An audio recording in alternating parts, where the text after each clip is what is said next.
Hello everybody. In this video I'm going to go over this homework problem from section 9.3, and so I'm just going to read through the problem first. It says listed below are body temperatures from 5 different subjects measured at 8 a.m. and again at 12 a.m. Find the values of d bar and s sub d, and in general what does mu sub d represent? So first of all, these are called matched pairs. What they've done is they've actually sampled 5 different people, but they've measured their body temperatures at 2 different times. So for each person that you have, there's 2 different data values, one at 8 a.m. and one at 12 a.m. And so those are called matched pairs. And since there's 5 people here that were in the sample, there's 5 different matched pairs. Now, in this case, what we're going to do is we're going to find the difference between these matched pairs individually. And that's going to create a new data set that's called the differences.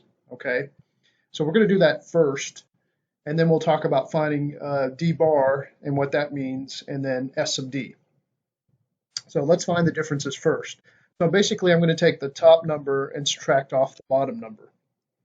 Okay, and so when I do that, this first one, you have 98.2 minus 98.8, and so that's going to leave us with negative 0.6,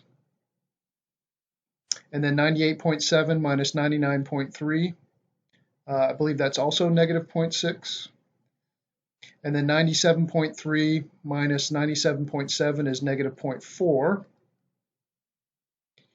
and then 97.3 minus 97.1 is actually 0.2, and then 97.7 minus 98.1 is negative 0.4.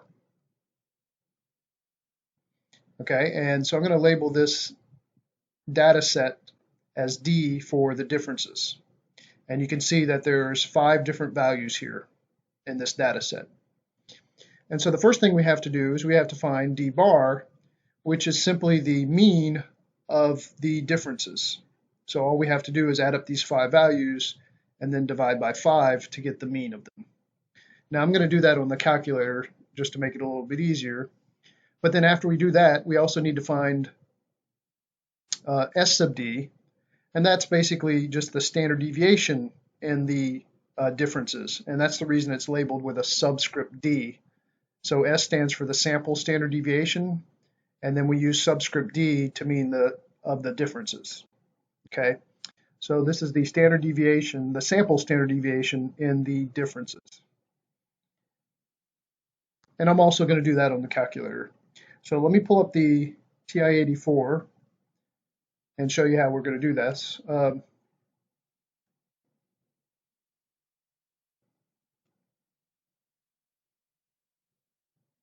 So on the TI-84 calculator, to enter a data set into the calculator, you go to this stat button and then press enter. You see when you press this stat button, you get this menu here, and we want to be under the edit menu. And then under the edit menu, you want to use the first one called edit. So press enter for that first one. And then you can see you get this list L1, L2, and L3. Usually we're just going to use L1 or maybe L2. But in this case, L1 would work. And notice that I've already got these entered into L1. So just enter those in, and then when you're done entering those data values in, go back to stat, and then now go to calculate.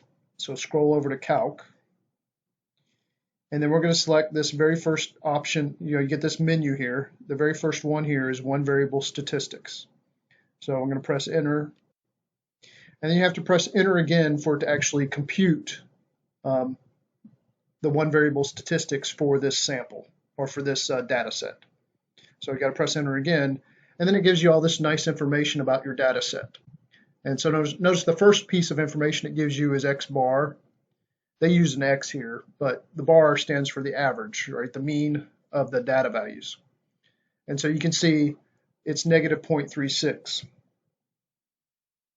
So if you were to add up all these values here and then divide by 5, that would be your D bar value.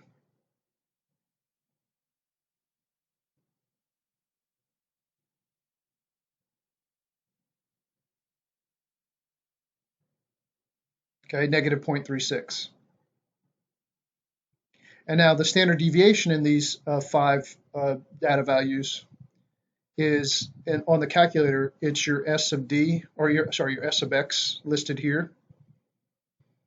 And again, they're using X instead of D, okay? But that's your sample standard deviation for the data set. And so it looks to be about 0.328.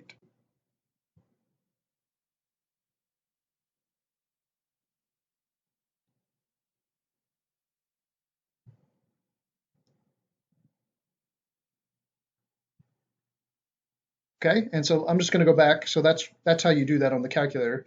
So then I'm going to go back to the original problem. And then the last thing we have to answer here is, in general, what does mu sub D represent? So mu sub D, what you've got is this is your sample information right here. This is all sample information. Okay, you took a sample of 5 different people, and this is the data set you got from that sample.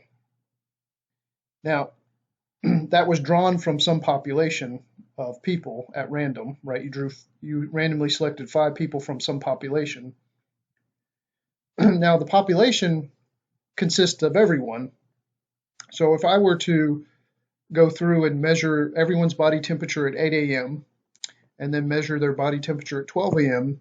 and then find the difference in each matched pair that I get from the population, then I would get what's called the population of differences.